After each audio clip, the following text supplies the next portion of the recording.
Hello friends, அனைவருக்கும் வணக்கம். Welcome to my channel ஆச்சி மலர்கொடி. எல்லோரும் எப்படி இருக்கீங்க? நல்லா இருக்கீங்களா? இன்றைக்கி நம்ம சேனலில் மகாவிஷ்ணுவோட 10 அவதாரங்கள் பற்றி நீங்கள் எல்லோரும் கேள்விப்பட்டிருப்பீங்க. நம்ம எல்லாருக்கும் பல பேருக்கு தெரியாத 11 அவதாரம் ஒன்று இருக்குது. அதை பற்றி தான் இன்றைக்கி நம்ம சேனலில் நான் உங்களுக்கு சொல்ல போகிறேன்.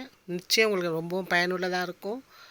இந்த 10 அவதாரங்களுக்கு அடுத்து 11 அவதாரமான நவகுஞ்சரம் ஒரு வித்தியாசமான அற்புதமான அவதாரம். பெருமாளோட அவதாரம் இது. இது நம்மளோட இதிகாசத்தில் மகாபாரதத்தில் இது வருது. ஒடிசாவில் மகாபாரதத்தில் சரளதாசன்னு ஒரு கவிஞர் இந்த விலங்கை பற்றி மகாபாரதத்தில் குறிப்பிட்டு எழுதியிருக்கார். நம்ம ஊர் கம்பர் மாதிரி அவர் ஒடிசாவில் ரொம்ப பிரபலமானவர். அவர் எழுதின மகாபாரதத்தில் மகாவிஷ்ணுவோட 11வது அவதாரமாக இந்த நவகுஞ்சரத்தை பற்றி அவர் எழுதியிருப்பார். ஃபஸ்ட்டு நவகுஞ்சரம்னா என்னன்னு சொல்லிடுறேன்.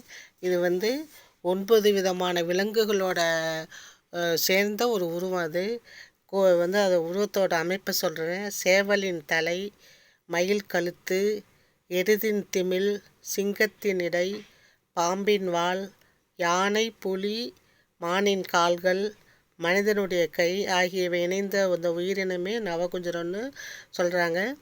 இது எப்படி இந்த அவதாரம் வந்துச்சுன்னா, அர்ச்சுனர் தவம் இருக்கிறதுக்காக காட்டுக்கு போகிறார். அப்போ கிருஷ்ண பரமாத்மா தானும் துணைக்கு வரேன்னு சொல்கிறாரு. அப்போ அர்ச்சுனர் சொல்கிறாரு, என்கிட்ட வில்லு இருக்குது, அதனால் நீ வேண்டான்னு சொல்கிறாரு. அப்போ கிருஷ்ணர் சொல்கிறாரு, அர்ச்சனா, உன்னோட வாழ்க்கை வரையறைக்குட்பட்டது. ஆனால் இந்த உலகத்தோட எல்லையோ வரையறை இல்லாதது. நீ காணாத அதிசயங்கள், தெரியாத விஷயங்கள் உலகத்தில் நிறையா இருக்குது. இருந்தாலும் நீ போன்னு சொல்லி அவர் அனுப்பிடுறாரு. அர்ச்சனர் தவம் இருக்கிறப்ப ஒரு சத்தம் கேட்டு முழிச்சு பார்த்தா அவருக்கு முன்னாடி ஒரு அதிசயமான ஒரு உயிர் நிற்கிது. அது என்னன்னு பார்த்தா 9 விலங்குகளோட ஒன்று சேர்ந்த அதிசயமான விலங்காக இருக்குது. அவர் பயந்து போய் வில்லை எடுத்து அந்த மிருகத்தை அடிக்க போடுறப்ப அந்த விலங்கு தன் கையை நீட்டுது. அது கையில் தாமரைப்பூ இருக்குது. அதை பார்த்தோன்னே தான் அர்ச்சனருக்கு உடனே புத்தியில் உழிக்குது. தனக்கு தெரியாத விசித்திரமான உருவில் வந்திருக்கிறது கிருஷ்ணர்னு புரிஞ்சுக்கிறாரு. இதுதான் கிருஷ்ணரோட 11வது அவதாரம். அதாவது மனுஷனுக்கு தெரியாத விலங்குகள், விஷயங்கள் எல்லாம் உலகத்தில் எவ்வளவோ இருக்குது. மனுஷன் கலங்கி நிற்கிறப்ப கடவுளை நம்பிக்கையை துணை வேணும். அதுக்கு தான் அவர் தாம்பரப்பூ நீட்டுறாரு. நம்ம வாழ்க்கையிலையும் சரி, இந்த நவகுஞ்சரம் படத்தை வீட்டில் வச்சு கும்பிடலாம். நல்ல செல்வ வளமும் பெருகும். ஒடிசாவில் இது ரொம்ப முக்கியமான தெய்வமாக கும்பிடுவாங்க. நிறைய ஓவியங்கள்லாம் இருக்கும், கல்வெட்டுகளும் இருக்கும். கோயிலில் பூரி ஜெகநாதர் கோயில்லையே வலது ஓரத்தில் இந்த நவகுஞ்சர சிலையை அழகாக செதுக்கியே வச்சுருக்காங்க. அதனால் இந்த நவகுஞ்சரம் அமைப்பு மனிதனோட வாழ்க்கையில் நமக்கு அறிவுக்கு எட்டாத விஷயங்கள் இன்னும் எவ்வளவோ இருக்குது.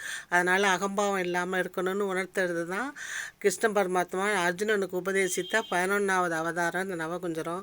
எனக்கு இப்போ தான் இந்த நவகுஞ்சரத்தை பற்றிய செய்தியே தெரிஞ்சுது. அதனால தான் இந்த அதிசயமான விஷயத்தை என்னோட சப்ஸ்கிரைபர் எல்லாருக்கும் சொல்லணுங்கிறதுக்காக இந்த வீடியோ நான் போட்டிருக்கேன். இந்த வீடியோ உங்களுக்கு பிடிச்சிருந்ததுன்னா, நவகுஞ்சரம் பற்றி இந்த செய்திகள்லாம் சொல்லியிருக்கேன். அதில் இன்னொன்று இந்த நவகுஞ்சரத்தோட இது அமைப்பில் சிந்து சமவெளி நாகரிகத்தில் தோண்டி எடுத்த முத்திரைகள்லாம் இது இருக்குது. கிரேக்க நாடுகளில் கூட இந்த இந்த விலங்கு பற்றின முத்திரைகள்லாம் இருக்குது.